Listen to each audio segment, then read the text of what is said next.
إن الحمد لله نحمده ونستعينه ونستغفره ونعوذ بالله من شرور أنفسنا ومن سيئات أعمالنا من يهده الله فلا مضل له ومن يضلله فلا هادي له وأشهد أن لا إله إلا الله وحده لا شريك له وأشهد أن محمدًا عبده ورسوله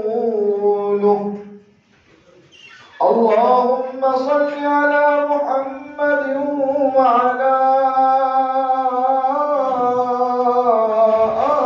آل محمد كما صليت على إبراهيم وعلى إنك حميد مجيد اللهم بارك على محمد وعلى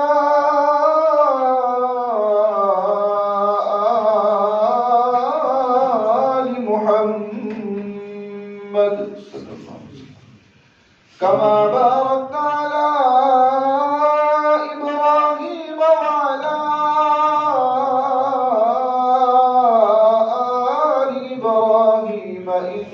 إنك حميد مجيد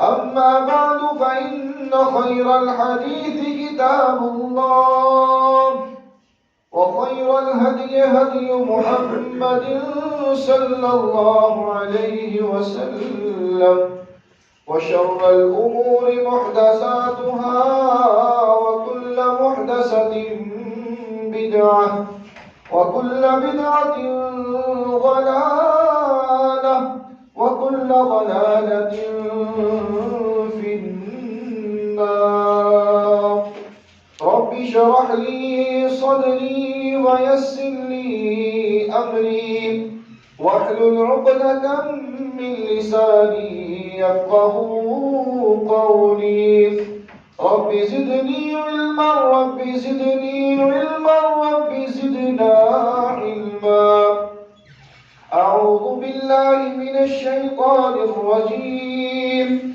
بسم الله الرحمن الرحيم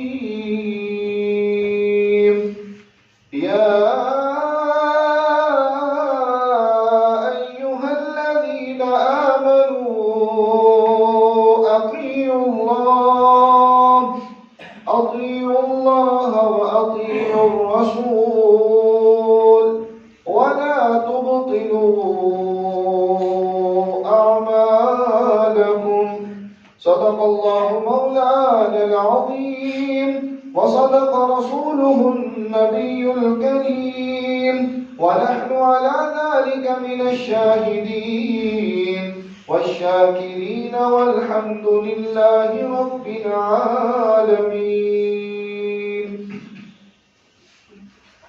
حمد و ثنا تعریف تمجید تقدیس اللہ رب العزت کے لیے جو کائنات کا پالنے والا ہے خالق ہے مالک ہے رازق ہے داتا ہے گنج بخش ہے لجپال ہے غریب نواز ہے غوث اعظم ہے علی کل شیء قدیر ہے درود و سلام آقا دو جہاں امام الانبیاء خطیب الانبیاء امام اعظم پیر اعظم رہبر اعظم مرشد اعظم امام کائنات نبی التوبہ نبی الرحمہ بشیر نذیر سراج منیر صلی اللہ علیہ وسلم کی ذات اقدس پر باری تعالیٰ سے دعا ہے کہ اللہ تعالیٰ ہمارا یہاں پر آنا بیٹھنا سننا سنانا اللہ تعالیٰ اپنی بارگاہ کے اندر منظور و مقبول فرمائے اور ہم سب کا ذریعہ نجات کا سبب بنے۔ اللہ تعالیٰ ہم سب کو بار بار اپنے گھر کی زیارت نصیب فرمائے۔ پچھلے جمعۃ المبارک میں آپ کے سامنے اللہ رب العالمین کی معرفت، اللہ رب العالمین کی قربت، اس کے ذرائع بیان کیے گئے تھے کہ انسان اپنے اللہ کا مقرب بندہ کیسے بن سکتا ہے۔ اتنی عظیم الشان ہستی انسان اپنے اللہ کا قرب کیسے حاصل کر سکتا ہے، اس حوالے سے 3 باتیں پچھلے جمعے میں نے آپ کے سامنے بیان کی۔ آج کے اس جمعۃ المبارک میں آپ کے سامنے جو باتیں بیان کروں گا وہ ہیں کہ رسول اللہ صلی اللہ علیہ وسلم کی قربت انسان کو کیسے مل سکتی ہے، اللہ کے نبی صلی اللہ علیہ وسلم کا مقرب بندہ انسان کیسے بن سکتا ہے۔ ہمارے عقیدے کی بات ہے، ہمارا نظریہ ہے کہ پوری انسانیت میں سے سب سے عظیم ہستی جناب محمد رسول اللہ صلی اللہ علیہ وسلم کی ہے۔ آپ کو جو مقام، آپ کو جو مرتبہ میرے اللہ نے عطا کیا ہے، وہ مقام اور وہ مرتبہ ساری انسانیت میں سے سب سے اعلیٰ اور سب سے افضل ہے۔ اللہ رب العالمین نے محمد رسول اللہ صلی اللہ علیہ وسلم کو دنیا میں بھی اور آخرت میں بھی بہت زیادہ نعمتوں سے نوازا ہے۔ اللہ نے آپ کو دنیا میں بھی اور آخرت میں بھی بڑی شان عطا کی ہے۔ جب آپ صلی اللہ علیہ وسلم دنیا میں تھے تو اللہ نے آپ کو معراج کروا کر، زندہ کو 7 آسمانوں کی سیر کروا کر، میرے اللہ نے آپ صلی اللہ علیہ وسلم کو اپنے پاس آسمانوں کے اوپر بلا کر، ملاقات کر کے، جنت دکھا کے، جہنم کے مناظر دکھا کر آپ کو زندہ واپس بھیج دیا۔ انسانی تاریخ میں کوئی ایسی مثال نہیں ہوتی کہ کوئی زندہ اوپر گیا ہو، 7 آسمانوں کی اس نے سیر کی ہو، اللہ سے ملاقات کی ہو، جنت اس نے دیکھی ہو، جہنم کے مناظر دیکھے ہوں اور وہ واپس آ جائے۔ کبھی ایسا نہیں ہوا۔ سیدنا عیسیٰ علیہ السلام، ہمارا عقیدہ ہے کہ وہ زندہ اوپر آسمانوں کی طرف اٹھائے گئے۔ وہ عیسیٰ علیہ السلام جو ہیں وہ آسمانوں میں سے ایک آسمان کی طرف گئے ہیں اور اسی آسمان سے دوبارہ اللہ کے حکم سے نیچے آئیں گے، لیکن 7 آسمانوں کی سیر اور اللہ سے ملاقات، اس کے بعد جنت کو دیکھنا، جہنم کے مناظر کو دیکھنا، یہ صرف اور صرف جناب محمد رسول اللہ صلی اللہ علیہ وسلم کی شان ہے۔ یہ مقام صرف آپ صلی اللہ علیہ وسلم کو ملا ہے۔ اس کے بعد نبوت کا اختتام، ختم نبوت، یہ اعزاز بھی کس کو حاصل ہے؟ جناب محمد رسول اللہ صلی اللہ علیہ وسلم کو حاصل ہے۔ اس کے بعد اللہ نے آپ صلی اللہ علیہ وسلم کو بے شمار اعزازات کے ساتھ نوازا، بے شمار۔ اب قیامت جب ہوگی تو آپ صلی اللہ علیہ وسلم نے فرمایا، آدم فما سواہ، آدم فما سواہ تحت یوم القیامہ، آدم فما سواہ تحت لواء یوم القیامہ۔ رسول اللہ صلی اللہ علیہ وسلم نے فرمایا کہ جب لوگ میدان محشر کی طرف جمع ہو رہے ہوں گے، سارے اکٹھے ہو رہے ہوں گے، ساری مخلوق اکٹھی ہو رہی ہوگی، سارے ہوں گے، تو اس وقت آدم فما سواہ تحت لواء یوم القیامہ کہ میرا اللہ ایک انسان کو ایک جھنڈا عطا کرے گا، ایک نشانی عطا کرے گا، ایک علم عطا کرے گا، تاکہ اس کو دیکھ کر لوگ اس کے قریب آ جائیں۔ جب آپ نے فرمایا کہ میری امت اس جھنڈے کو دیکھے گی تو مومنین بھی وہاں قریب آ جائیں گے، موحدین بھی آ جائیں گے، متقین بھی آ جائیں گے، صحابی بھی آ جائیں گے، تابعین بھی آئیں گے، تبع تابعین بھی آئیں گے، محدث بھی آئیں گے، مفسر بھی آئیں گے، آپ کی ساری مخلوق آئے گی۔ یہاں تک بس نہیں، بلکہ آپ نے فرمایا آدم فما سواہ تحت لواء یوم القیامہ، آدم علیہ السلام سے لے کر سیدنا عیسیٰ علیہ السلام تک جتنے پیغمبر اور رسول گزرے ہیں سارے کے سارے محمد رسول اللہ صلی اللہ علیہ وسلم کے جھنڈے کے نیچے آ کر کھڑے ہو جائیں گے۔ یہ اعزاز کس کو حاصل ہے؟ محمد رسول اللہ صلی اللہ علیہ وسلم کو حاصل۔ اس کے بعد اللہ کے نبی صلی اللہ علیہ وسلم ادھر چلے جائیں گے، کہاں؟ وَبَعَثْتُ مَقَامًا مَحْمُودًا الَّذِي وَعَدتَّ۔ اللہ کے عرش کے نیچے ایک مقام ہے، ایک جگہ ہے، اس جگہ کا نام کیا ہے؟ مقام محمود۔ آپ وہاں چلے جائیں گے، پھر اس کے بعد حساب کتاب شروع ہوگا اور ہر پیغمبر، ہر رسول، ہر نبی جو ہے وہ اپنی اپنی جگہ پر کھڑا ہو جائے گا، اور محمد رسول اللہ صلی اللہ علیہ وسلم کا مقام کیا ہوگا؟ آپ کی جگہ کیا ہوگی کہ اللہ رب العالمین کے عرش کے ایک پائے کے نیچے آپ صلی اللہ علیہ وسلم کھڑے ہو جائیں گے۔ اتنا بڑا مقام، اتنی بڑی شان کس کو حاصل ہے؟ جناب محمد رسول اللہ صلی اللہ علیہ وسلم کو حاصل۔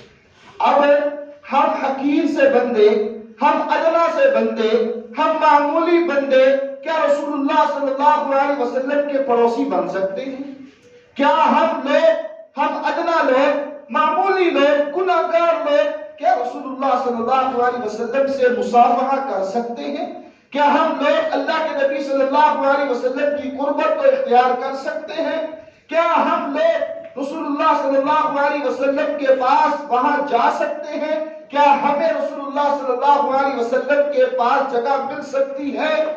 بالکل مل سکتی ہے، لیکن اس کے لیے ہمیں چند اعمالوں کو اپنانا ہوگا۔ عمل کرنا ہمارا کام ہے، مقام اور مرتبہ جو اللہ نے رسول اللہ صلی اللہ علیہ وسلم کو دی ہے اس ہستی کے ساتھ کھڑا کرنا میرے اللہ کا کام ہے۔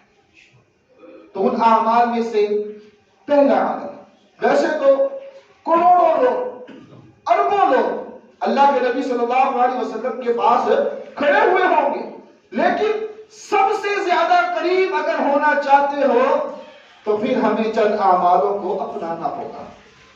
مقام میں ہم ان کے برابر ہو سکتے نہیں، شان میں ان کے برابر ہو سکتے نہیں، مرتبے میں ان کے برابر ہو سکتے نہیں، کیونکہ جو اللہ نے ان کو مقام عطا کیا ہے، جو مرتبہ، جو رفعت، جو بلندی عطا کی ہے، پوری انسانیت میں ان جیسی کسی اور کو ملی نہیں۔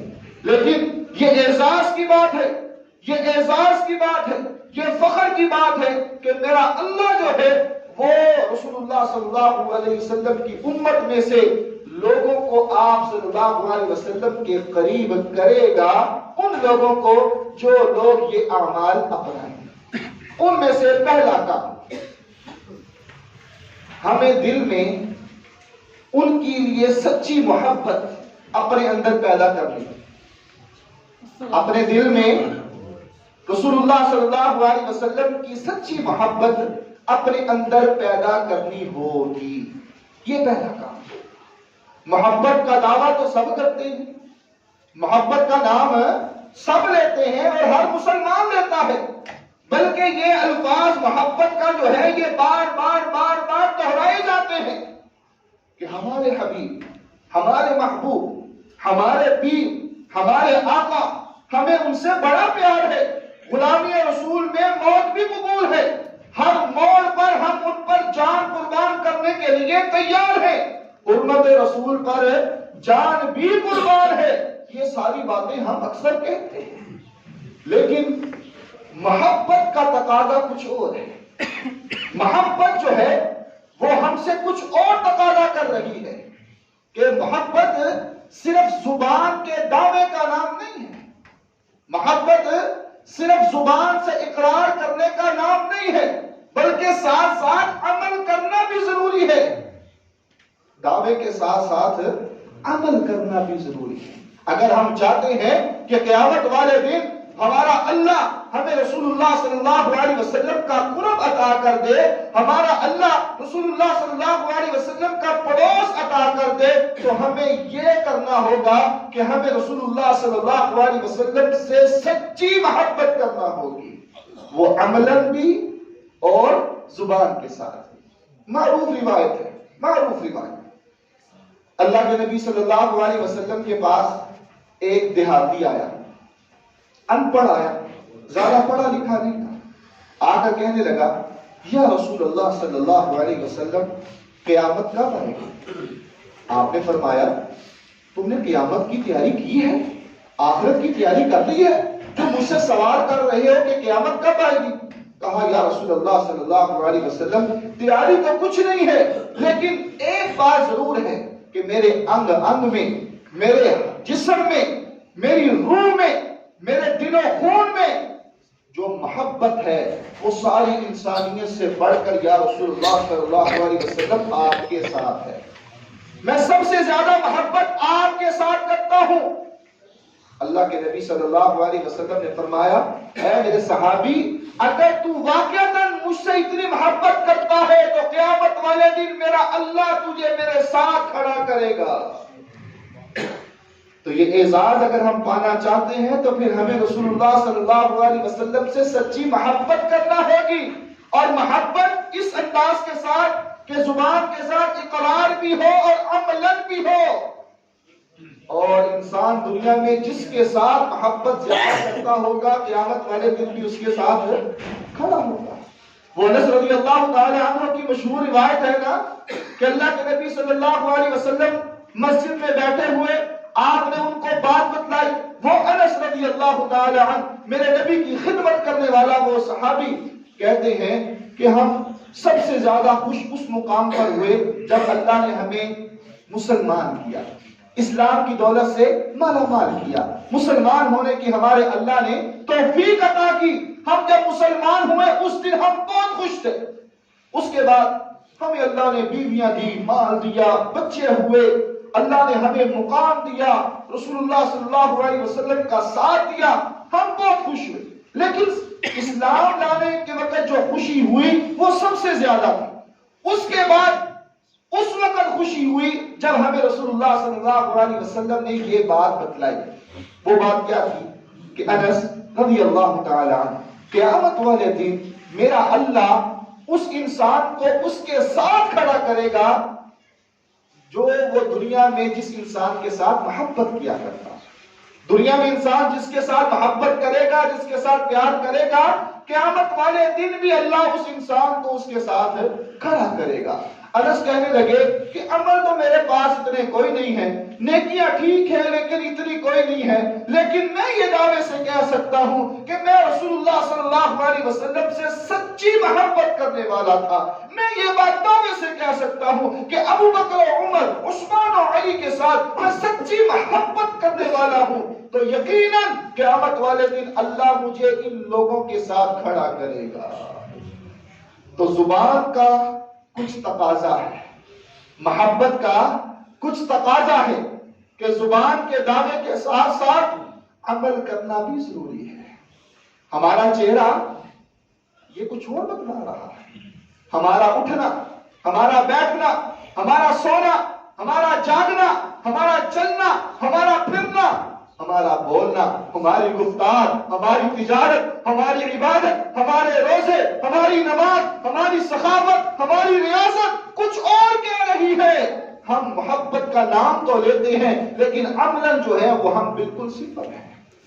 محبت کا تقاضا تو یہ ہے کہ دنیا یہ کہہ رہی ہے اور نبی صلی اللہ علیہ وسلم کی حدیث یہ کہہ رہی ہے، معاشرہ یہ کہہ رہا ہے، شریعت یہ کہہ رہی ہے، گھر والے یہ کہہ رہے ہیں، اسلام یہ کہہ رہا ہے، ہماری برادری یہ کہہ رہی ہے، محلے دار، تجارت والے، یہ ساتھی یہ کہہ رہے ہیں، اور نبی صلی اللہ علیہ وسلم کی سنت یہ کہہ رہی ہے۔ اور اب وہ انسان ساری چیزوں کو چھوڑ کر نبی کی سیرت کو اپنائے، نبی کی صورت کو اپنائے، آپ کی شریعت کو اپنائے، آپ کی دین کو اپنائے، آپ کی سنت کو اپنائے، آپ کے چلنے کو دیکھے، آپ کے پھرنے کو دیکھے، آپ کے اٹھنے کو دیکھے، آپ کے بیٹھنے کو دیکھے، آپ کے بول کو دیکھے، آپ کی سنت کو دیکھے۔ جب یہ ساری چیزوں کو دیکھ کر ساری دنیا چھوٹتی ہے تو چھوٹ جائے۔ محمد رسول اللہ صلی اللہ علیہ وسلم کو ناراض نہیں کرنا، آپ صلی اللہ علیہ وسلم کی سنت کو نہیں چھوڑنا۔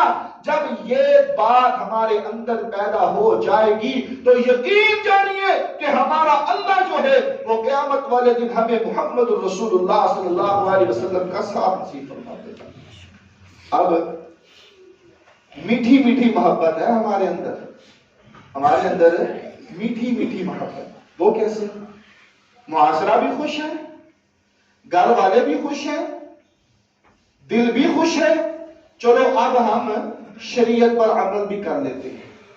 پتہ جو انسان کا اس وقت چلتا ہے جب وہ امتحان دیتا ہے اور اس امتحان میں پاس ہوتا ہے، پھر پتہ چلتا ہے امتحان کے وقت اب تو ہم تیاری کر رہے ہیں۔ پتہ تو اس وقت چلے گا جب ہمارا امتحان ہوگا، پھر پتہ چلے گا پاس کون ہوا اور فیل کون ہوا۔ دو راستے ہیں، ایک راستہ نبی کی سنت کا ہے اور ایک راستہ جو ہے وہ ہمارے رشتہ داروں کی باتوں کا ہے، ایک راستہ رسول اللہ صلی اللہ علیہ وسلم کی شریعت کا ہے اور ایک راستہ ہماری بیوی اور بچوں کی چاہتوں کا ہے، ایک راستہ رسول اللہ صلی اللہ علیہ وسلم کے دین کا ہے اور ایک راستہ ہماری من مانیوں کا ہے۔ آج ضرورت اس بات کی ہے کہ ہم دین کو تھامیں، ہم رسول اللہ صلی اللہ علیہ وسلم کی شریعت کو تھامیں، ہم آپ کی بات پر عمل کریں، آپ کے قول کو، آپ کے فعل کو، آپ کے حرکات کو، آپ کی باتوں کو اپنے ذہنوں میں بٹھائیں اور ان کے مطابق عمل کریں، پھر سچی محبت ہے۔ اور یہ عمل، یہ کام صحابہ نے کر کے دکھایا، یہ بات صحابہ نے کر کے دکھائی، انہوں نے سب کچھ قربان کیا، سب کچھ لٹایا۔ بے شمار واقعات تاریخ میں موجود ہیں، ایک واقعہ بیان کرنا ضروری سمجھتا ہوں۔ سیدنا سعد بن ابی وقاص رضی اللہ تعالی عنہ اپنی ماں سے بڑی محبت کرتے تھے، اپنی ماں سے بڑا پیار کرتے تھے، اسلام قبول کیا، ماں ناراض ہو گئی، کہا سعد میں اب نہ کچھ کھاؤں گی نہ پیوں گی اور میں دھوپ میں بیٹھوں گی، چھاؤں میں بھی نہیں بیٹھوں گی۔ وہ عرب کا علاقہ، گرمی کی شدت، گرم علاقہ، سعد رضی اللہ تعالی عنہ کی والدہ کہنے لگی میں نہ کھاؤں گی نہ پیوں گی اور میں دھوپ پہ بیٹھوں گی، چھاؤں میں نہیں بیٹھوں گی جب تک تو اسلام کو چھوڑ نہیں دیتا۔ سعد بن ابی وقاص رضی اللہ تعالی عنہ اپنی ماں کو مناتے رہے، اپنی ماں کو سمجھاتے رہے، مناتے رہے، معافیاں مانگتے رہے کہ اللہ کے لیے یہ شرط چھوڑ دو، یہ بات چھوڑ دو، لیکن ماں نہ مانی۔ آج کا مسلمان وہ کیا ہے جی، بچوں کو بھی تو راضی کرنا ہے، برادری والوں کو بھی تو راضی کرنا ہے، ہم نے اپنے رشتہ داروں کو بھی تو دیکھنا ہے، دنیا میں بھی تو رہنا ہے، معاشرے میں بھی تو رہنا ہے۔ بچوں کمپلسری کا شکار ہو جاتے ہیں، بچے جو ہیں وہ پھر پیچھے رہ جائیں گے، ہم نے معاشرے کے ساتھ بھی تو چلنا ہے۔ وہ صحابی سب کچھ ہے، ماں جیسی عظیم نعمت ہے، اسلام قبول کیا، ماں نے شرط لگا دی، کہا بیٹا جب تک تو اسلام کو نہیں چھوڑے گا میں نہ کھاؤں گی نہ پیوں گی، میں دھوپ میں بیٹھوں گی۔ سعد بن ابی وقاص رضی اللہ تعالی عنہ نے ہر کوشش کر لی، ماں کو منا کر دیکھ لیا، ماں نہیں مانی۔ آخر میں سعد بن ابی وقاص رضی اللہ تعالی عنہ کہنے لگی اماں بات یہ ہے میں تجھ سے بہت پیار کرتا ہوں لیکن اللہ کے نبی صلی اللہ علیہ وسلم سے سب سے زیادہ پیار کرتا ہوں، اگر تمہاری جیسی 70 مائیں بھی مجھے قربان کرنی پڑیں گی تو میں محمد رسول اللہ صلی اللہ علیہ وسلم کی محبت کی خاطر قربان کر دوں گا۔ اور آج صرف زبان سے دعویٰ نہیں، دعوے کے ساتھ ساتھ عمل بھی ضروری ہے۔ ہر انسان چاہتا ہے کہ ہمیں رسول اللہ صلی اللہ علیہ وسلم کا پڑوس ملے اور ہر انسان کی تمنا آرزو ہے، لیکن ہمیں کچھ کرنا بھی تو پڑے گا۔ ہمیں اپنے اندر تبدیلی لانا ہوگی، رسول اللہ صلی اللہ علیہ وسلم کی سنت کو دیکھنا ہوگا۔ دوسرا وہ عمل اختصار کے ساتھ جس کی وجہ سے قیامت والے دن میرا اللہ جو ہے وہ رسول اللہ صلی اللہ علیہ وسلم کا قرب عطا فرمائے گا، ساتھ عطا فرمائے گا، وہ کیا ہے؟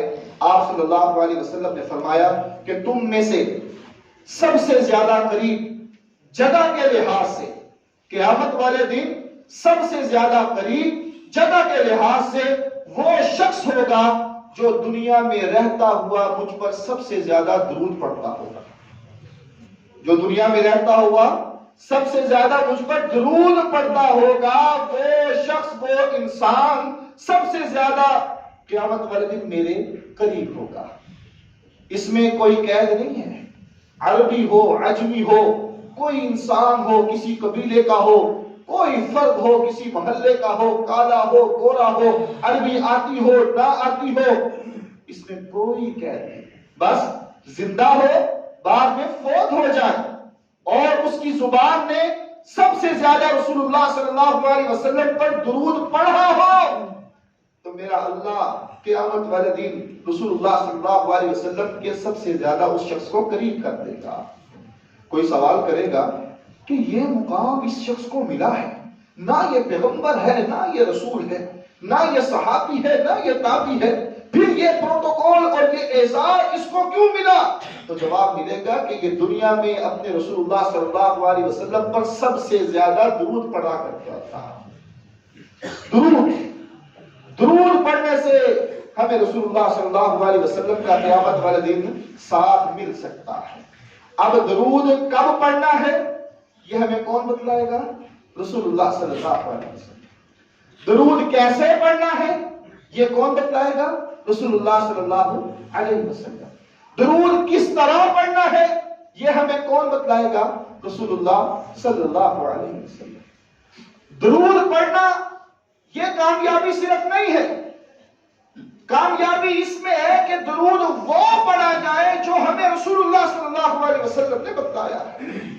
آج تو کئی درود نکل آئے ہیں، کئی درود، یہ درودی ماہی ہے، یہ درود تم جینا ہے، یہ درود فلاں ہے، یہ فلاں ہے، لیکن جو درود ہمیں رسول اللہ صلی اللہ علیہ وسلم نے بتایا، جو بخاری میں ہے، مسلم میں ہے، ترمذی میں ہے، ابو داؤد میں ہے، نسائی میں ہے، ابن ماجہ میں ہے، حدیث کی کتابوں میں ہے، جو درود ہمیں صحابہ نے بتایا، اس کے بارے میں کہا جاتا ہے کہ یہ نماز کو خراب کرتا ہے۔ جی ہاں، یہ ہمارے ہاں یہ بات آج کل مشہور کی جا رہی ہے، اور پہلے بھی مشہور تھی کہ نماز میں پہلے تشہد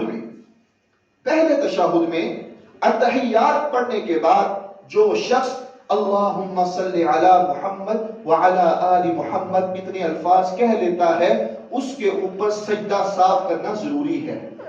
یہ بات کہی جاتی ہے، بالکل غلط ہے، بے بنیاد ہے۔ درود پڑھنا چاہیے، اور درود کا حکم ہے، پہلا تشہد ہو یا دوسرا ہو، آخری تشہد ہو یا پہلا تشہد ہو، اس تشہد میں ہمیں درود پڑھنا چاہیے۔ اب ہوتا کیا ہے، محبت وہ کرنی ہے جو رسول اللہ صلی اللہ علیہ وسلم نے جس کا ہمیں حکم دیا ہے، درود وہ پڑھنا ہے جو آپ نے جس کا حکم دیا ہے، اور ایسے پڑھنا ہے جس طرح رسول اللہ صلی اللہ علیہ وسلم نے سکھلایا ہے، وہاں پڑھنا ہے جہاں رسول اللہ صلی اللہ علیہ وسلم نے بتلایا ہے۔ اب ہمارے ہاں کیا ہوتا ہے، بغیر کسی اختلاف کے اذان سے پہلے کیا ہوتا ہے، درود پڑھا جاتا ہے۔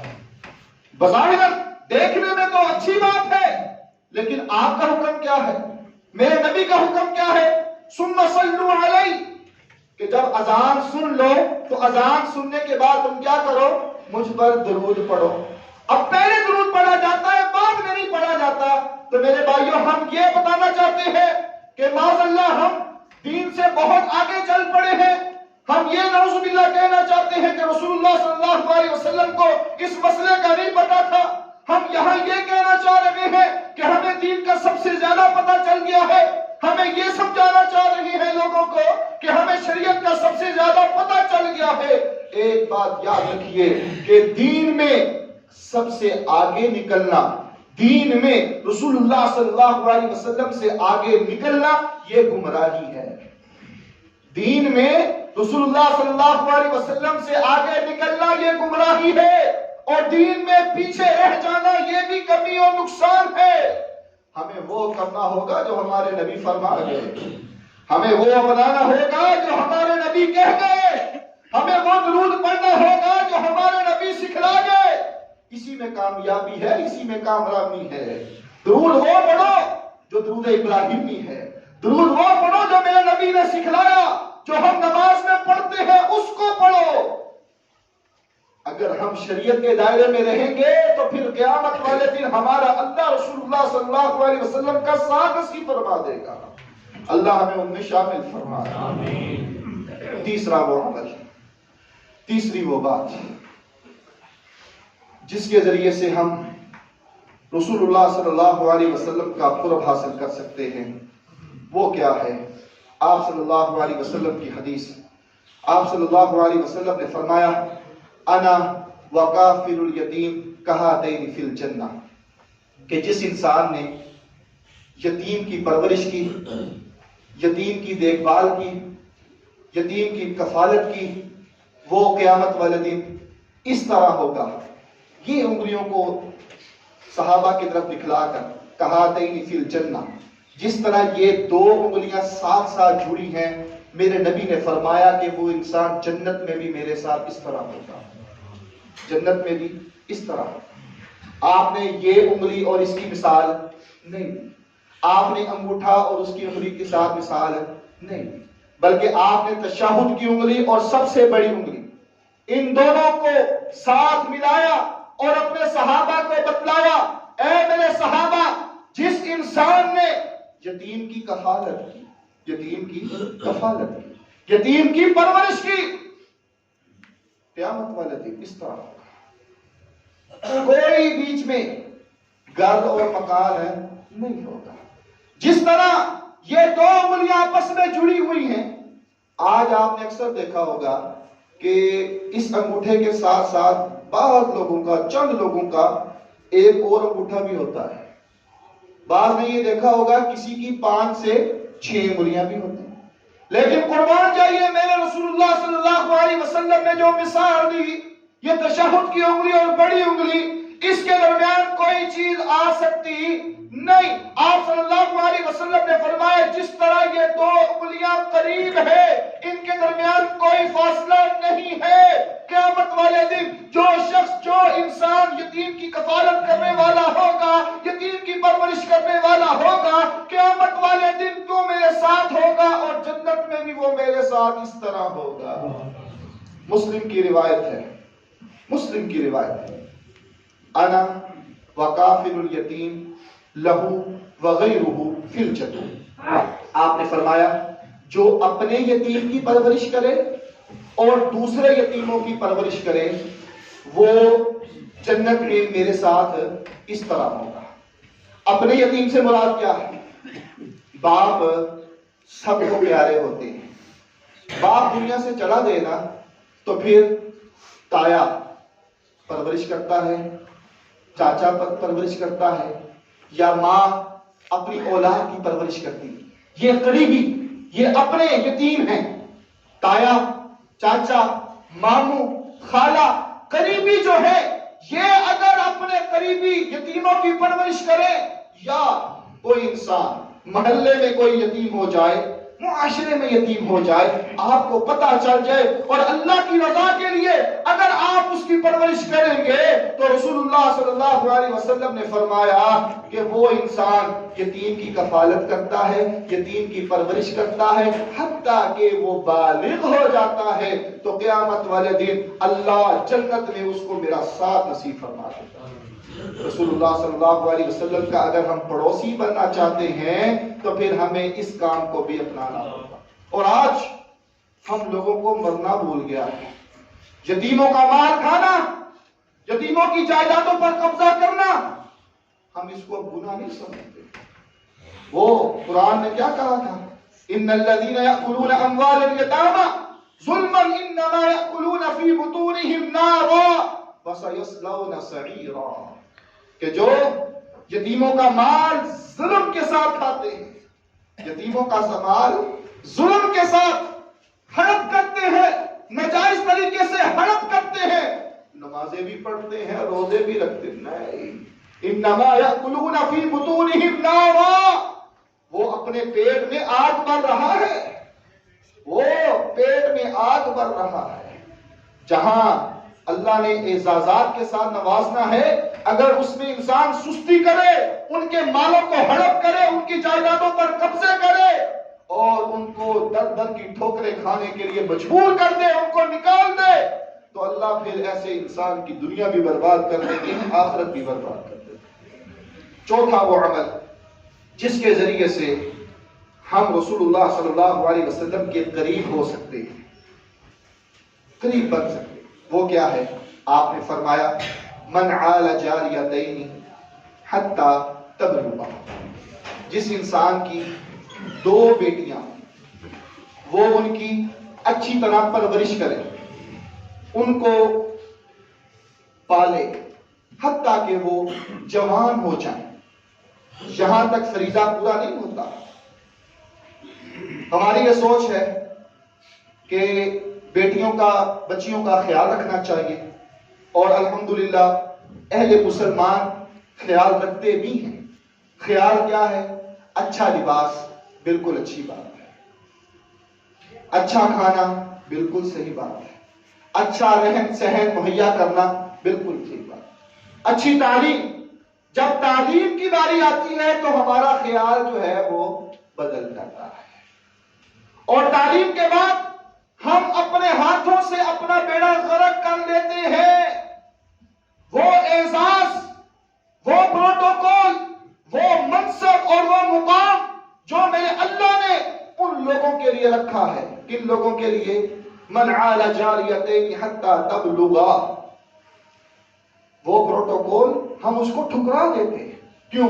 آپ صلی اللہ علیہ وسلم نے کیا فرمایا کہ جس کی دو بیٹیاں ہوں، ان کی اچھی پرورش کرے حتیٰ کہ وہ جوان ہو جائیں، اس کے بعد دین کے مطابق، شریعت کے مطابق، اسلام کے مطابق، رسول اللہ صلی اللہ علیہ وسلم کی سنت کے مطابق ان کا نکاح کر دے، ان کی شادی کر دے، تو وہ قیامت والے دن رسول اللہ صلی اللہ علیہ وسلم کے ساتھ ہوگا۔ اور آج ہم اس اعزاز کو کھو دیتے ہیں۔ جب ہم آخر تک پہنچتے ہیں، بیٹیاں ہوئیں الحمدللہ، ان کی پرورش کر رہے ہیں، ثم الحمدللہ، جوان ہوئی، جوان ہونے کے بعد آخری مراحل میں وہ اعزاز ہمیں ملنے ہی والا تھا کہ ہم نے کیا کہا؟ ہم نے کہا کہ ہمیں بیٹی کا رشتہ کرنا ہے، ہمیں رشتہ چاہیے۔ رشتے میں ہماری ڈیمانڈ کیا ہوتی ہے کہ لڑکا جو ہے وہ لینڈ لارڈ ہونا چاہیے، ٹھیک ہے۔ دوسری ڈیمانڈ کیا ہے؟ لڑکا خوبصورت ہونا چاہیے، اور ہماری خوبصورتی کا معیار کیا ہوتا ہے کہ اس کے چہرے کے اوپر ایک بھی داڑھی کا بال نہیں ہونا چاہیے۔ یہ آج ہمارے معاشرے کی سوچ ہے۔ اور تیسری بات کہ ہمارے خاندان کا ہو، ہماری برادری کا ہو، ہماری برادری سے الگ کا نہ ہو۔ ٹھیک ہے، برادری میں انسان رشتہ کر سکتا ہے، اپنے خاندان میں انسان رشتہ کر سکتا ہے، برادری میں انسان رشتہ کر سکتا ہے، لیکن دین بھی تو دیکھو نا، لیکن اسلام بھی تو دیکھو نا، لیکن شریعت بھی تو دیکھو نا، میرے نبی کا دین بھی تو دیکھو نا۔ آج دو راستے تمہیں ملے، ایک برادری کا رشتہ مل رہا ہے اور ایک غیروں سے ہے۔ برادری والا جو ہے وہ بے نماز ہے، اور جو غیر برادری والا ہے وہ نمازی ہے۔ ہم جو ہے بے نماز کو اپنی بیٹی تو دے دیتے ہیں، لیکن نمازی کو دینا نہیں چاہتے۔ ہمارا رواج ہے، ہم نے دیکھنا ہے کہ مالدار ہے، ہم نے دین نہیں۔ بہت قلیل ہیں، بہت کم ایسے ہیں جو ان چیزوں کو دیکھتے ہیں، لیکن جو لوگ یہ اپناتے ہیں، یہ دیکھتے ہیں، دین دیکھتے ہیں، شریعت دیکھتے ہیں، اسلام دیکھتے ہیں۔ بیٹیاں ہوئیں، پرورش کی ہر کوئی کرتا ہے، اچھا کھلاتا ہے، اچھا پلاتا ہے۔ جوان ہوئیں تو اس کے بعد شادی کا وقت بھی جو انسان دین کو دیکھتا ہے، اسلام کو دیکھتا ہے، نبی کی سنت کو دیکھتا ہے۔ آج تو ہم مال کی خاطر، مال اچھا ہو بے شک وہ مشرک ہو، مال اچھا ہو بے شک نعوذ باللہ وہ مرزائی ہو، مال اچھا ہو بے شک وہ رسول اللہ صلی اللہ علیہ وسلم کی سنت کا مخالف ہو، ہم بیٹی دینے کے لیے تیار ہیں۔ لیکن اگر کوئی درمیانے طبقے کا ہے، سنت کی پاسداری کرنے والا ہے، امام ہے، نیک ہے، سنت کا تابع ہے، سنت کو اپنانے والا ہے، ہماری آنکھ اس کے اوپر بیٹھتی نہیں ہے۔ تو اگر ہمیں پروٹوکول چاہیے، اگر ہمیں یہ اعزاز چاہیے، تو ہمیں یہ کام جو ہے شادی والا بھی وہ قرآن، سنت، اسلام اور شریعت کے مطابق کرنا ہوگا، پھر ہمیں یہ اعزاز ملے گا۔ پانچواں اور آخری بات جو آج کے خطبے کے حوالے سے ہے، اللہ کے نبی صلی اللہ علیہ وسلم کا ایک صحابی جس کا نام سیدنا معاذ بن جبل رضی اللہ تعالی عنہ ہے، وہ معاذ، آج ہم کہتے ہیں نا کہ ہمیں اپنے آقا سے بڑا پیار ہے، ہمیں اپنے آقا سے بڑا پیار ہے، اپنے محبوب سے بڑا پیار ہے، اپنے نبی، اپنے پیغمبر، اپنے رسول جناب محمد رسول اللہ صلی اللہ علیہ وسلم سے بڑا پیار ہے۔ لیکن قربان چاہیے اس ہستی پر، اس صحابی پر، سیدنا معاذ بن جبل رضی اللہ تعالی عنہ پر۔ مسجد نبی میں بیٹھے ہوئے ہیں صحابہ، اللہ کے نبی مسجد میں بیٹھے ہوئے ہیں، صحابہ بیٹھے ہوئے ہیں، آپ صلی اللہ علیہ وسلم نے معاذ رضی اللہ تعالی عنہ کا ہاتھ پکڑا اور اللہ کی قسم کھائی۔ اگر آپ قسم نہ بھی کھاتے پھر بھی ہمیں آپ پر اعتبار ہے، یقین ہے، لیکن پھر بھی آپ صلی اللہ علیہ وسلم نے قسم کھائی اور کہا معاذ میں تم سے بہت زیادہ محبت کرتا ہوں۔ یہ کون کہہ رہا ہے؟ محمد رسول اللہ صلی اللہ علیہ وسلم۔ یہ بڑے اعزاز کی بات ہے۔ مختصر سی بات، جب آپ صلی اللہ علیہ وسلم اس دنیا سے جانے لگے تو آپ اس سال معاذ کو یمن کی طرف روانہ کرنے لگے۔ روانہ کرتے کرتے آپ نے کہا معاذ تم جسمانی لحاظ سے تو مجھ سے دور ہو رہے ہو، لیکن جو انسان یہ عمل کر لے، یہ کام کر لے، تو قیامت والے دن وہ شخص، وہ انسان جو ہے وہ اللہ اس کو میرے ساتھ کھڑا کر دے گا، میرا قرب عطا کر دے گا۔ وہ یہ ہے کہ اپنے اندر اللہ کا خوف پیدا کرو، اپنے اندر اللہ کا خوف پیدا کرو، یہ بات تمہیں قیامت والے دن رسول اللہ صلی اللہ علیہ وسلم کا ساتھ عطا کر دے گی۔ پہلے نمبر پر محبت، سچی محبت، سچی محبت۔ دوسرے نمبر پر درود، تیسرے نمبر پر یتیم کی کفالت، چوتھے نمبر پر بیٹیاں، ان کی اچھی پرورش اور ان کی شادی سنت کے مطابق، پانچویں نمبر پر اللہ کا خوف۔ یہ پانچ چیزیں بہت مشکل ہیں آج ہمارے معاشرے، ان کو کرنا آج کل کے معاشرے میں بہت مشکل ہے، لیکن پروٹوکول اگر لینا ہے، اعزاز اگر اپنے نام کرنا ہے تو پھر ہمیں ان چیزوں کو اپنانا ہوگا۔ اللہ ہمیں ان کاموں کو اپنانے کی توفیق عطا فرمائے۔